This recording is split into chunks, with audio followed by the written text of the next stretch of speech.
Selamat mendengarkan podcast ini. Kita bicara mengenai pengertian tentang Allah. Apa sebenarnya Allah itu? Kedengarannya lucu. Tetapi ini landasan untuk berbicara mengenai keberadaan Allah kita. Ya.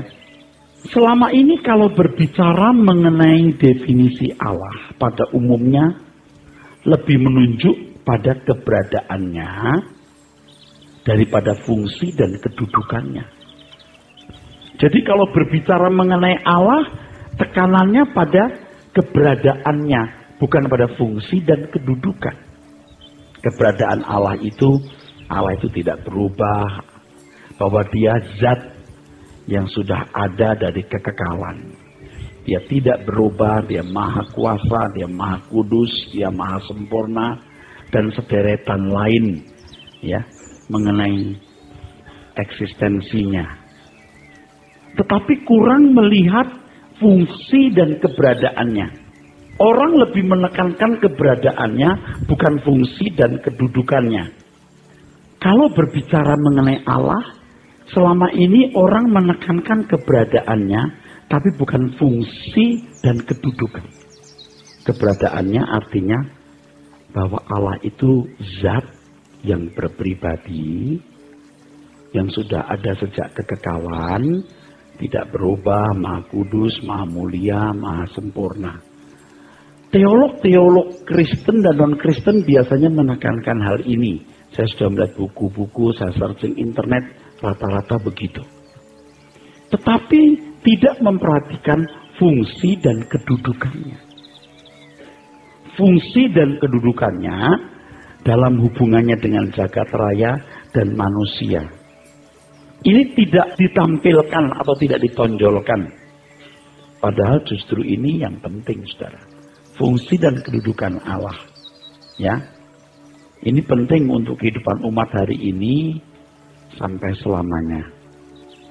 Nah, ternyata tidak banyak orang tahu bahwa Allah sendiri, Yahweh, telah membuat rumusan atau definisi mengenai apa itu Allah, apa itu Elohim.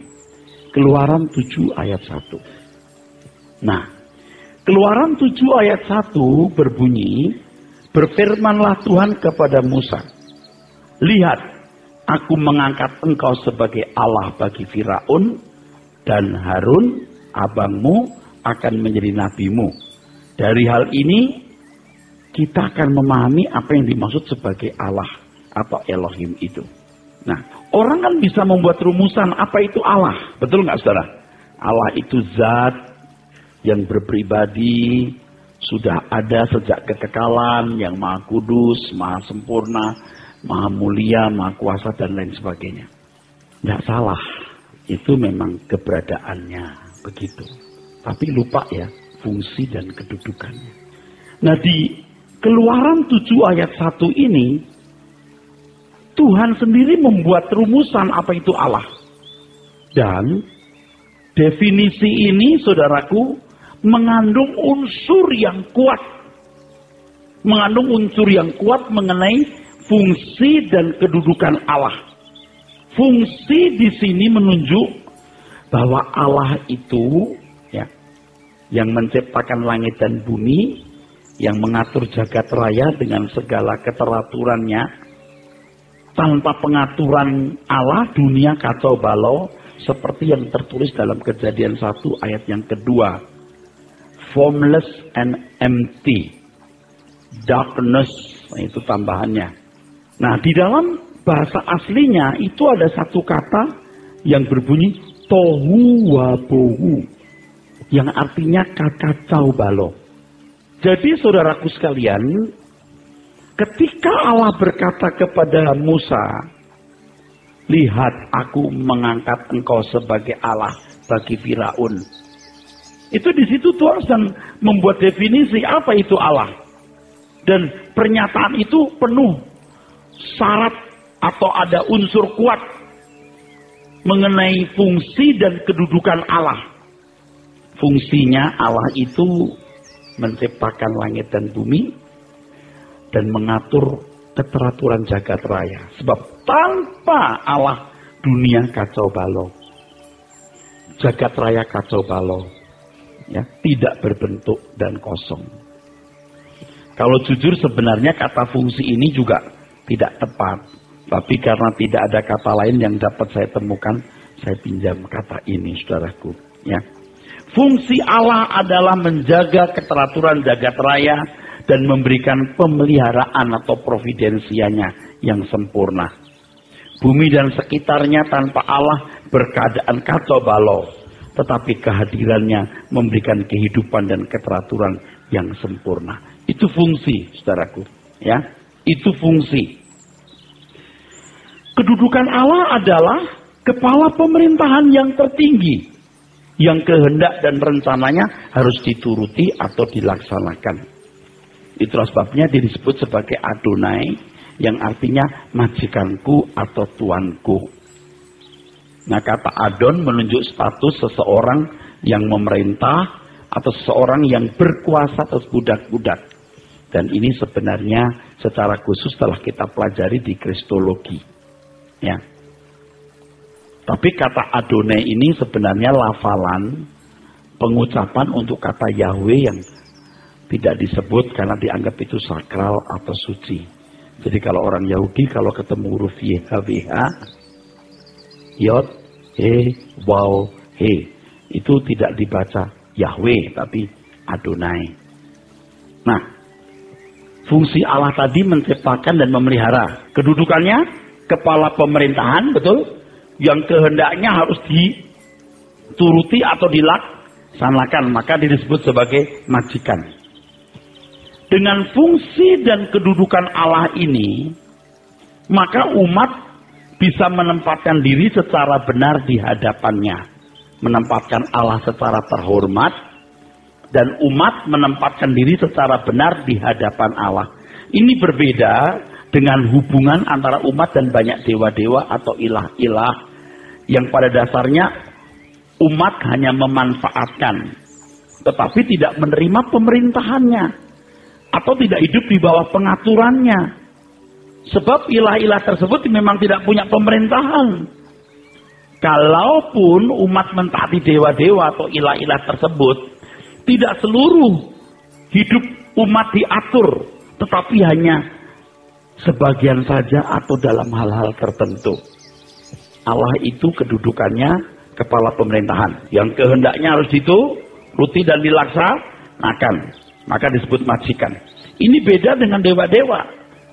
Dewa-dewa tidak punya pemerintahan, emang nggak punya sistem.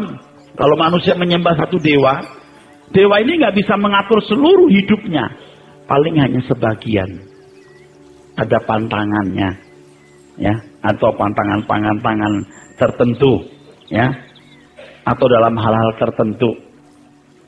Kalau bangsa Israel tidak, dia diatur detail oleh Allah. Itu kedudukannya memang kepala pemerintahan, diatur detail oleh Allah. Saya pernah mengatakan sampai perempuan haid saja diatur, saudara. Nah, kalau umat perjanjian baru, wah lebih lagi. Umat perjanjian baru itu harus mengerti kehendak Allah, apa yang baik, yang berkenan, dan yang sempurna. Jangankan perilaku yang kelihatan, pikirannya pun harus diatur. Renungan hatinya pun juga harus diatur. Nah, ini kedudukan Allah sebagai kepala pemerintahan demikian.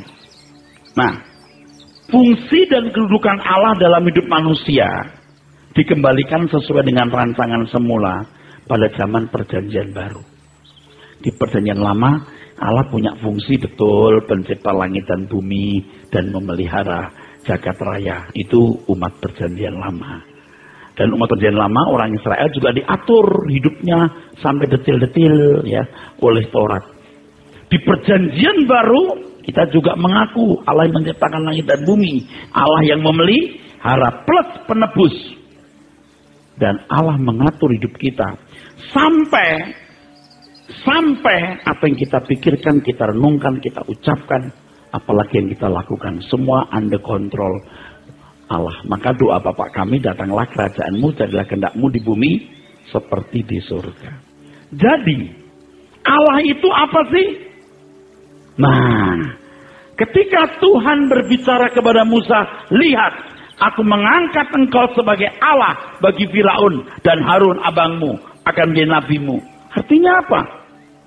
Nah, kita harus tahu dulu kisah keluarnya bangsa Israel dari Mesir ke Kanaan, khususnya kiprah antara Musa dan Harun menghadapi Firaun. Harus tahu dulu kisah itu.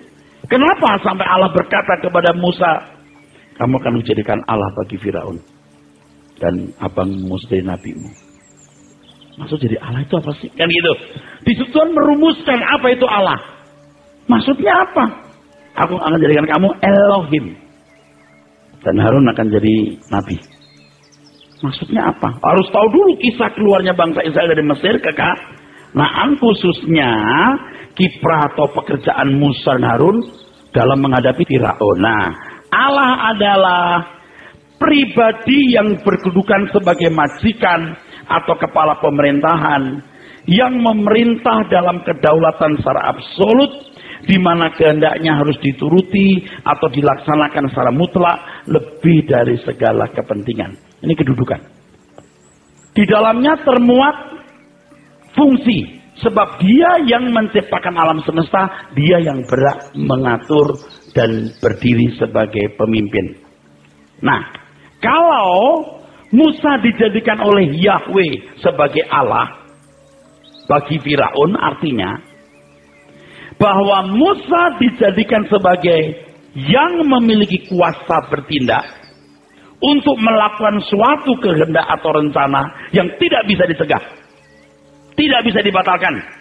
Tidak bisa dilarang. Firaun harus tunduk atau terkena tulah atau hukum. Sampai harus tunduk melakukan apa yang dikehendaki oleh Allah Bapa melalui Musa. Ya. Kalau Musa dijadikan Allah, artinya bahwa Musa dijadikan sebagai yang memiliki kuasa untuk bertindak, melakukan suatu kehendak atau rencana yang tidak bisa dicegah. Itu Tuhan sih begitu. Tuhan kehendaknya tidak boleh dicegah. Tidak bisa dihalangi, tidak boleh dilarang, dan tidak bisa dibatalkan. Israel harus keluar dari Mesir. Laksanakan, kamu jadi Allah. Dalam melakukan kehendak dan rencana Allah, Musa tidak bertindak sendiri, itu aneh. Ada pribadi lain yang mendampingi Musa, yaitu Harun. Harun ditentukan sebagai nabi, artinya bahwa Harun yang menjadi penyambung lidah Musa dan melakukan segala sesuatu atas instruksi atau komando dan tuntunan Musa. Makanya kalau sudah teliti membaca kitab Keluaran, itu yang dilempar itu tongkatnya Harun, bukan tongkatnya Musa. Katakan kepada Harun, suruh lempar tongkatnya. Katakan kepada Harun, tunjuk, pukul Sungai Nil. Itu bukan Musa, Harun. Harun selalu mendampingi Musa dalam melakukan segala sesuatu untuk menyelesaikan tugas. Walau kadang-kadang Musa juga terlibat langsung. Kadang-kadang Musa terlibat langsung juga. Tapi Harun itu apa fungsinya? Ternyata mendampingi Musa. Musa itu diam begini, Harun yang lakukan. Allahnya Musa, nabinya Harun. Paham nggak? Itu unik loh.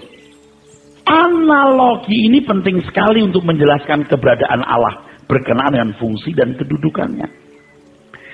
Dari penjelasan ini, kesimpulannya jelas bahwa Allah adalah kepala pemerintahan yang berdaulat atas jagat raya ini, yang kehendak dan rencananya harus dituruti atau dilaksanakan dengan sempurna. Dalam pemerintahan tersebut Allah tidak sendiri. Ia bersama dengan pribadi lain yang melakukan apa yang dikehendaki untuk dilakukan. Kalau Musa, Harunlah pribadi kedua yang mendampingi. Tetapi kalau Allah Bapa, ada anak tunggalnya. Sederhana ya. Itu di Alkitab banyak kunci-kunci begini. Orang kalau baru dengar sekali bilang, paling bisa itu Pak Eras. Coba ntar mikir, kamu gak ketemu kok. Sampai nanti akhirnya balik ke sini. Waktu saya pertama ngomong, manusia diciptakan itu untuk mengalahkan iblis. Paling bisa. Sekarang kamu cari jawabnya deh. Nanti pasti balik lagi. Nggak ada jawabnya. Lucifer itu bukan malaikat. Itu the prince of heaven. Kok? Oh iya terserah. Nanti akhirnya balik lagi. Orang mau bantah-bantah, ngubok-ngobok. Nanti balik lagi. Tentu dia harus banyak mendengar bahwa di Alkitab Perjanjian Baru itu banyak salah tafsir. Setan-setan itu salahnya setan itu tunggal. Setan itu nggak bisa tunduk, nggak takut, nggak gemetar sama Allah. Nggak, dia yang berani berkata kepada Tuhan Yesus, sembah aku. Siapa dia? Malaikat tidak. Dia oknum yang punya kesejajaran dengan anak Allah, hampir sejajar. Tapi tentu tidak, karena mari kita lihat bahwa Lucifer itu sebenarnya mau melawan Tuhan Yesus. Nanti kita lihat ya. Menarik ini. Ya. Kalau dikatakan bahwa Allah memerintah dalam kedaulatan secara absolut, itu berarti pemerintahan Allah yang ideal sesuai dengan maksud tujuan Allah menciptakan manusia semula tidak memerlukan sarana apapun. Artinya tidak perlu hukum atau peraturan. Amin. Selama Allah belum menyatakan diri dan belum ada keselamatan, maka manusia tidak mengenal dia dengan benar. Jadi hukumlah yang menjadi sarana untuk menyelenggarakan pemerintahan. Orang nggak dikenal. Jadi sebelum itu disingkapkan itu, mereka nggak ngerti. Yang kedua saya tambahkan, mereka itu begitu takutnya sampai Allah nggak berani kutak-kutik. Lo nyebut Yahweh aja nggak berani. Elohim, tetapi itu menakutkan. Sejarah mereka kan ketika Allah turun di Horeb, mereka gemetar semua, tutup mata, jangan deket-deket, naiklah kami mati semua. Itulah sebabnya mereka tidak berani kutak-kutik itu. Ini penting banget, tapi kalimatnya Bapak Ibu masih bersama saya nggak? Kalau dikatakan bahwa Allah memerintah dalam kedaulatannya secara absolut, berarti apa yang dimaui harus dituruti, gitu ya. Berarti pemerintahan Allah yang ideal sesuai dengan maksud tujuan Allah menciptakan manusia tidak memerlukan sarana apapun. Sebab Allah yang harus dituruti, nggak lewat sarana hukum atau peraturan. Tetapi berhubung Allah belum dikenal, maka hukumlah yang menjadi sarana untuk menyelenggarakan pemerintahan. Tetapi setelah Allah menyatakan diri dan menunjukkan bagaimana kehidupan harus berlangsung, serta manusia dikembalikan perantangan semula, keselamatan, maka Tuhan sendirilah yang menjadi hukumnya. Artinya apa? Sebab Allah yang tidak kelihatan itu menyatakan diri secara kelihatan. Nanti di bagian berikut nanti akan lebih tahu. Jadi pemerintahan Allah terwujud melalui mekanisme di mana manusia dipimpin Roh Kudus untuk hidup dalam kehendak dan rencananya. Di sini Allah beserta dengan manusia, ya, hadir dalam diri manusia atau Immanuel. Maka Tuhan Yesus disebut Immanuel, menjadi rajanya, Sang Immanuel. Dengan demikian manusia secara pribadi dapat hidup dalam dominasi kekuasaan Allah secara mutlak. Itulah yang dikatakan, datanglah kerajaanmu, jadilah kehendakmu di bumi seperti di surga. Nah, tadi ingat ada Musa, ada Harun. Oh, dia jadi Allahnya, tapi dia jadi nabinya. Sebenarnya nggak perlu pakai Harun. Musa sendiri lempar tongkatnya. Wong tongkat Musa jadi ular, bukan tongkatnya Harun. Betul? Musa aja yang ngomong. Tapi enggak. Kamu jadi Allahnya. Loh, artinya apa? Itu enggak. Bahwa semua yang harus direncanakan, diingini, harus terjadi. Kamu yang ngomong. Makanya kalau Musa ngomong, besok saya jadi darah. Besok. Tapi Harun yang melakukan. Musa kan yang bisa mukul itu sungai Nil. Kenapa si Harun? Memang Allah itu begitu. Pertanyaannya, kenapa begitu? Karena Allah itu roh adanya. Alkitab berkali-kali tulis, tidak ada seorang pun melihat Allah. Maksudnya Bapak. Sedangkan yang dihadapi itu materi. Makanya Allah harus punya perwakilan yang juga materi. Yang bisa dilihat dan disentuh. Itulah Tuhan Yesus. Tapi kalau saya pakai bahasa umum begini saudara sekalian. Allah itu kan berdaulat, maunya harus diturutin. Betul nggak saudara? Betul nggak? Maunya harus diturutin. Idealnya. Yang dituruti itu pribadi Allah. Maunya itu kamu itu apa? Gitu loh, pribadi Allah. Tapi berhubung Allah nggak nampak. Dan manusia belum diperbarui, belum ada keselamatan. Ya udah pakai hukum aja. Kamu bilang gini, ikuti, gitu kan ya. Begitu dia mengutus putranya yang kelihatan, ikuti aku, akulah hukumnya, hidup cara hidupku. Nggak perlu hukum lagi. Diri Tuhan Yesus itulah hukum kita. Maka semua kita harus berkepribadian seperti pribadi Tuhan Yesus. Makanya dia perlu ada. Dia harus jadi contoh. Dia harus hadir dan real. Nggak ada contohnya kalau dia nggak hadir. Gitu. Sekarang kita lihat dulu Allah anak sebagai pelaksana pemerintahan. Pada mulanya adalah firman. Firman itu bersama-sama dengan Allah. Dan firman itu adalah Allah. Ia pada mulanya bersama dengan Allah. Segala sesuatu dijadikan oleh dia. Dan tanpa dia tidak ada sesuatu pun yang telah jadi dari segala yang telah dijadikan. Rupanya. Sejak zaman dahulu, Bapak sebagai kepala pemerintahan jagat raya melaksanakan kehendak dan rencananya bersama dengan mandataris atau pelaksananya, yaitu Allah anak. Di Mika 5 ayat 1 dikatakan bahwa pemerintahannya itu sejak zaman dulu kala. From everlasting, dari kekekalan.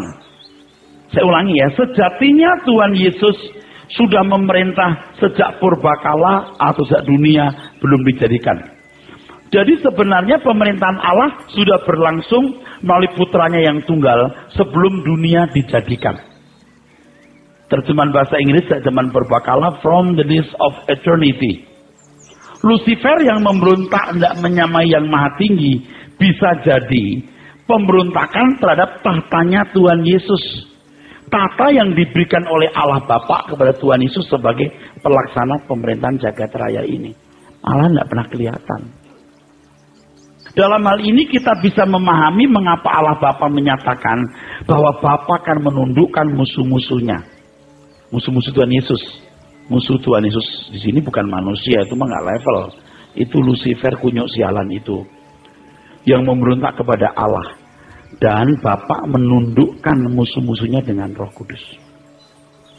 Nah, nanti kita akan bicara. Pernah nggak sudah membaca kalimat Allah Roh Kudus? Semua Roh Kudus, nggak ada kata Allah depannya. Pernah nggak dijelaskan bahwa Roh Kudus bisa terpisah dari Allah Bapa? Nggak pernah ada. Kalau Bapak berkata, aku tundukkan musuh-musuhmu, yang menundukkan Bapak atau Roh Kudus? Yang berkarya siapa? Nanti saya jelaskan. Di situ saya tidak menolak Tritunggal, tapi bagaimana menjelaskan Tritunggal itu nanti beda. Dan saudara nggak usah pusing-pusing pakai gambaran apa tadi, air lah, matahari lah, oh nggak perlu. Itu udah clear banget. Hal yang begitu penting tidak mungkin tidak clear. Tidak mungkin hanya para teolog yang tahu, semua orang mesti tahu. Ini kalau belajar begini nanti Anda akan tahu. Tidak harus mesti teolog saja. Oke, ini yang soal Roh Kudus. Tanpa Roh Kudus, iblis tidak bisa dikalahkan. Ya, jadi Bapa akan menaklukkan musuh-musuh Tuhan Yesus.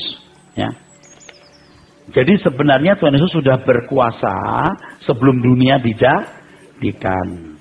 Dan sangat besar tahta Tuhan Yesus lah yang diingini oleh Lucifer yang jatuh itu. Maka Bapak mengatakan, ini musuh-musuhmu, ntar gua taklukin dah. Gitu, oke.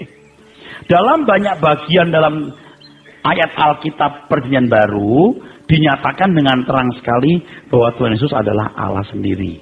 Roma 9:5. Ya.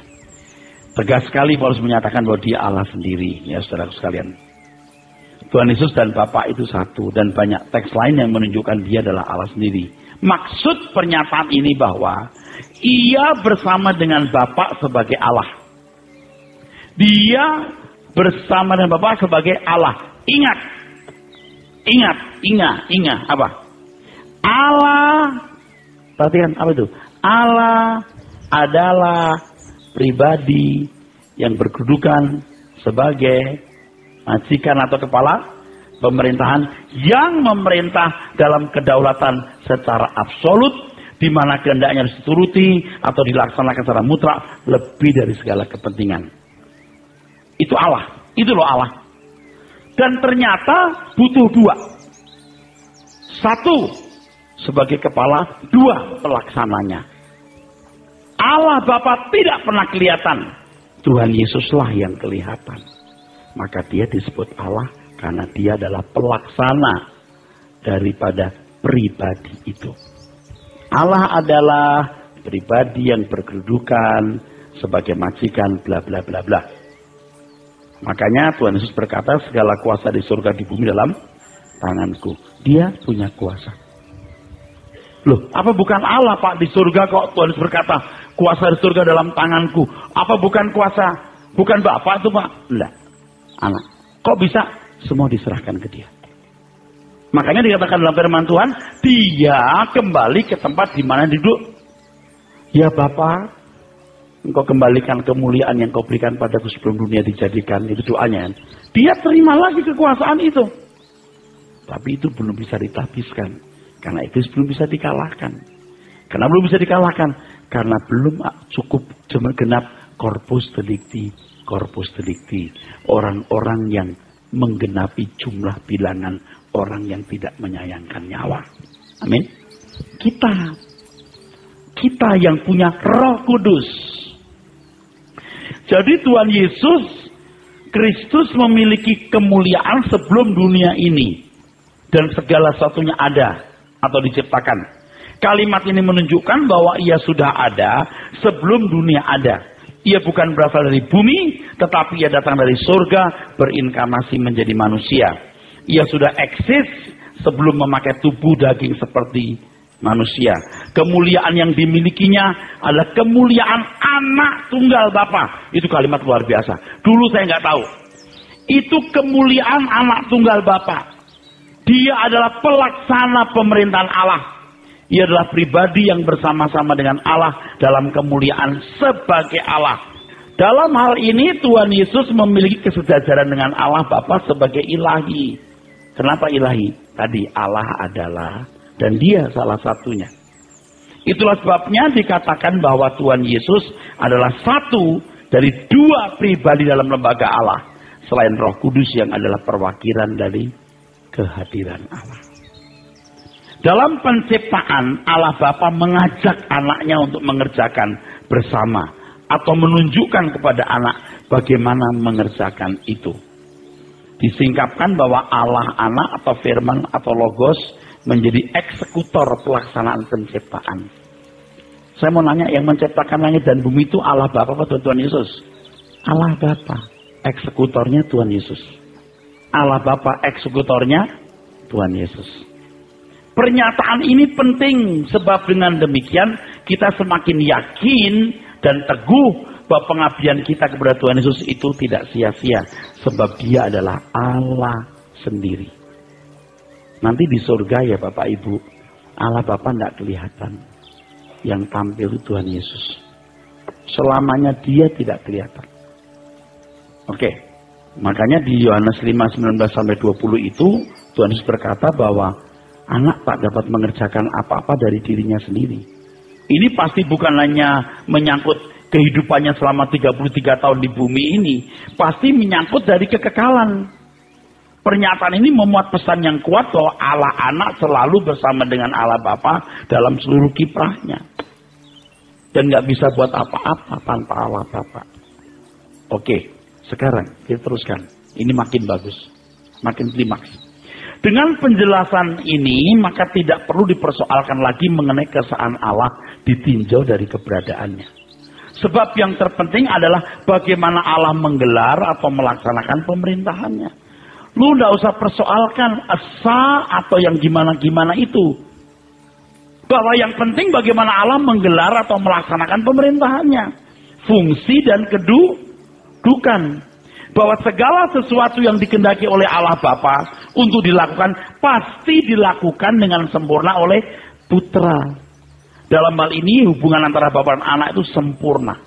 Bersama menciptakan bumi dengan segala isinya, bersama memerintah jagat raya dalam kesatuan dan kebersamaan yang sempurna.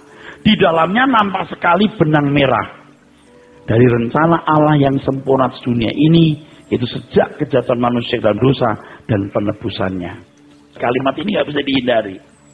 Jadi kalau tadi kita bicara bahwa Allah itu pribadi yang berkuasa, berdaulat, keinginannya harus dilaksanakan, tidak boleh dicegah, dan ternyata butuh satu orang yang mendampingi, betul?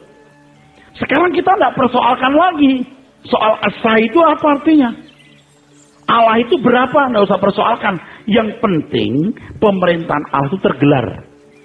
Semua yang Allah Bapa kehendaki semua bisa dilaksanakan oleh pelaksananya, yaitu Tuhan Yesus Kristus. Lalu dari sini kita tahu benang merahnya. Penciptaan. Apa maksud Tuhan menciptakan manusia? Benang merahnya jelas. Bukan karena saya Kristen loh, saya mau ngomong. Agama mana punya benang merah begini? Kenapa manusia diciptakan? Kita harus tahu jawabnya. Mengalahkan iblis. Bagaimana iblis bisa dikalahkan? Harus ada bukti dia salah. Itu benang merahnya makin jelas. Makanya nggak heran kalau Tuhan sendiri turun ke bumi. Waktu turun lalu siapa yang memerintah? Allah Bapa ambil alih. Lalu ketika dia naik dikembalikan kemuliaan itu. Jelas ya? Engkau kembalikan kemuliaan yang telah kau berikan baru sebelum dunia dijadikan. Jadi pada waktu Allah anak menjadi manusia, kosong surga tidak. Allah memang memerintah dari dulu. Tapi kalau anak ada anak yang melaksanakan. Jika hal ini kita pahami, kita tidak lagi mempersoalkan mengenai keesaan Allah yang tidak memiliki implementasi dalam hidup iman Kristiani. Coba. Apa artinya kalau Allah itu esa atau tidak? Ada pengaruhnya nggak Anda? Nggak ada. Kok dipersoalkan kalau Allah tidak esa, emangnya pengaruhnya apa? Nggak ada pengaruhnya. Kalau seandainya Allah 3 atau 4, apakah memiliki pengaruh dalam diri kita? Tidak, yang penting penyelenggaraan pemerintahannya jelas dan benang merahnya kita tahu. Tentu tidak ada pengaruhnya sama sekali apakah anak Allah itu mono atau stereo. Tapi kalau you percaya Allah itu mono, ini juga jadi bisa menyelambang perkawinan. Perkawinan itu tidak stereo, tidak poli, tapi mono. Nah, apa artinya you percaya Allah itu esa tapi you punya perkawinan poligami? Nangkep maksudnya? Oh hebat firman itu. Sebagaimana Allah itu esa. Jadi ini ada kalimat bagus. Kebersatuan Allah Elohim menyelambang perkawinan yang ideal. Kita punya masa lalu buruk-buruk nggak apa-apa. Tapi ke depan kita punya masa depan harus baik. Amin. Yang kemarin sudah. Yang ke depan kita harus betul-betul mono. Jangan stereo lagi. Ini kalimat hebat loh. Ada pengaruhnya kalau Allah itu 3? Enggak. Karena takutnya orang, kalau Allahnya nggak esa itu nggak baik. Pokoknya yang benar itu Allahnya esa. Sekarang saya tanya, apa pengaruhnya kalau Allahmu tidak esa? Nah, nanti di sini kita baca. Yakobus berkata, di mana tulisannya? Kamu percaya Allah itu esa? Roh jahat atau iblis pun percaya Allah itu esa. Lalu apa bedanya? Hebatnya itu surat Yakobus ditulis gini loh. Iblis pun percaya Allah itu esa. Ada kata esanya lagi. Emang hebat banget Alkitab itu. Sakti. Oke. Baru ngeh ya. Kembali kepada pembahasan sebelumnya mengenai makna kata esa. Bahwa hal itu dikemukakan bertalian adanya berbagai ilah dan dewa objek penyembahan. Allah itu esa artinya kamu nggak boleh menyembah objek lain. Kecuali Elohim. Soal Elohim itu bagaimana, berapa banyak isinya, enggak masalah. Objeknya cuma Elohim. Dan ternyata kita tahu di situ ada Bapak sebagai kepala dan Anak sebagai pelaksana. Kata esa dalam Alkitab tidak mempermasalahkan keberadaan Allah itu sendiri. Yang penting bagi umat adalah objek penyembahan benar adalah Elohim. Selanjutnya umat harus memahami secara mendalam dan mengenal fungsi dan kedudukan Allah sehingga umat hidup dalam kehendak serta rencananya. Apa artinya mengenal Allah esa tapi tidak mengerti kehendak dan rencananya? Apa artinya mengenal keesaan Allah kalau tidak memahami pikiran dan perasaannya? Harus dicatat bahwa keesaan Allah tidak menentukan supremasi atau keunggulan, tetapi sebagai satu-satunya objek penyembahan itulah yang bernilai atau menunjukkan keunggulan. Saya mau ngomong, ini kalimat saya jelaskan. Keesaan Allah tidak menentukan keunggulannya. Keunggulan terletak kalau kamu hanya menyembah Dia dan tidak ada Allah lain. Itu yang paling benar. Sekarang you punya Tuhan, tapi nggak mengenal Tuhanmu, nggak jelas filosofinya. Jadi lebih jorok dari orang yang tidak bertuhan, tapi punya filosofi yang baik. Tidak bisa dibantah. Penekanan yang berlebihan dan tidak proporsional mengenai keberadaan Allah yang esa tidak banyak berarti. You tekankan Allah itu esa, itu ada artinya nggak untuk hidupmu? Itulah sebabnya Yakobus dalam suratnya mengatakan engkau percaya bahwa Allah itu satu atau esa, itu baik. Tapi setan pun juga percaya, ini roh jahat maksudnya. Mereka gemetar. Kamu nggak gemetar, setan gemetar, lu kalah sama setan tahu. Dalam tulisan ini Yakobus hendak menunjukkan bahwa percaya bahwa Allah itu esa, satu, tidak banyak artinya kalau tidak disertai dengan kelakuan yang baik menurut kehendak dan rencananya. Dulu kita bangga sekali negeri kita punya sila ketuhanan. Sekarang kita punya deret paling korup. Coba keberapa? Punya RIS yang tinggi. Wah, bukan saya itu mau mencela negeri sendiri. Ini negeriku yang kucintai, kudoakan, kutangisi. Tapi kita mesti belajar melihat fakta hidup seperti ini. Termasuk orang-orang Kristen. Jadi pejabat korup. Akhirnya nggak jadi berkat. Lalu orang berkata, oh gitu doang ya Yesusmu ya. Cuman bisa buat kamu begitu doang ya. Akhirnya Tuhan Yesus dianggap penipu. Katanya juru selamat, ajaib, heran. Gini doang tuh. Bisa bikin orang kayak begini doang. Gitu. Sering penekanan mengenai Allah yang esa hanya sebagai alat atau sarana untuk menolak keberadaan Allah yang benar. Hal tersebut sebenarnya usaha antikris untuk menyangkal Yesus sebagai yang diurapi. Yang diurapi artinya raja melaksanakan pemerintahan Allah atau jagat raya. Dan Daniel dalam penglihatannya, saudaraku sekalian, melihat bagaimana Allah Bapa menyerahkan pemerintahan kepada anak. Masalah yang perlu dipersoalkan adalah mengapa dalam menggelar atau melaksanakan pemerintahannya harus ada yang mendampingi, gitu kan ya? Saya sudah singgung tadi itu. Sebab Allah roh dan tidak kelihatan. Makanya ketika Israel minta raja, Allah marah, aku rajanya. Mereka bilang, enggak, kita pengen punya raja seperti yang itu-itu.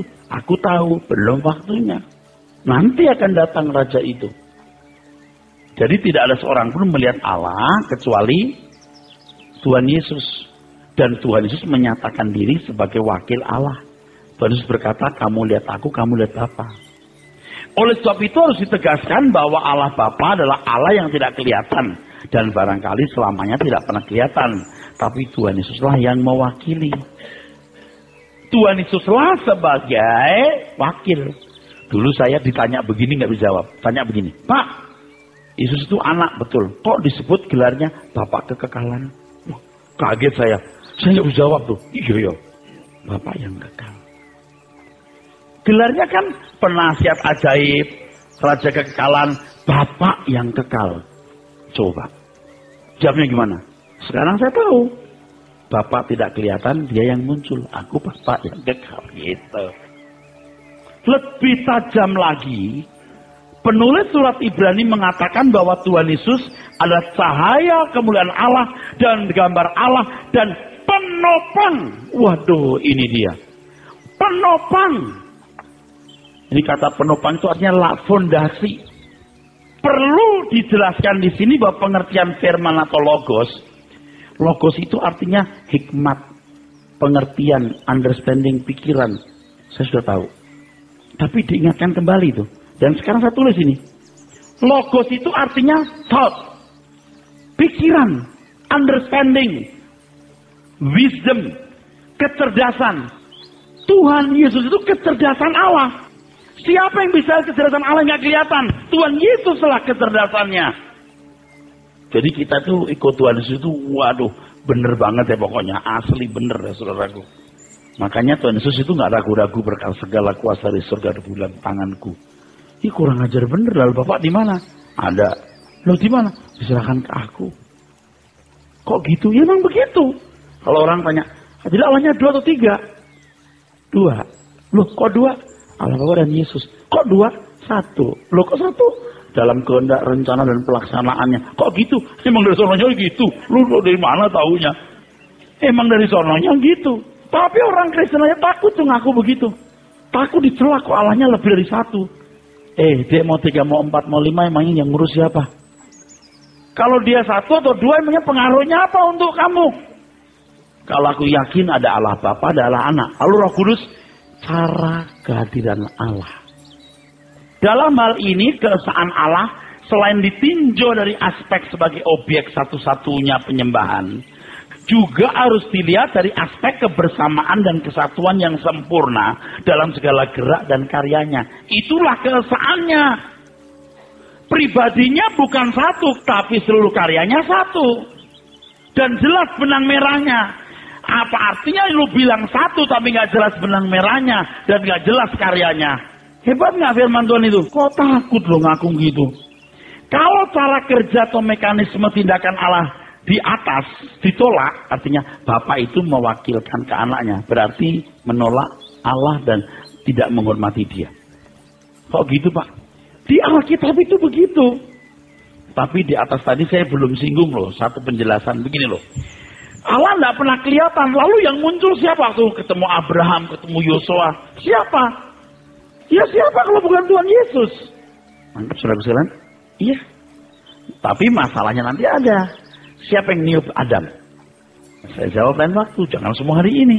Jadi sekarang masalah utamanya adalah orang mau menerima Yesus sebagai anak Allah nggak?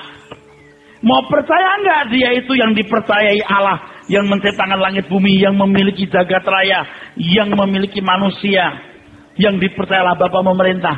Kalau tidak bisa terima, selesai. Jangan ngomong lagi. Nggak ada dialog-dialog, bubar. Nggak ketemu. Amin.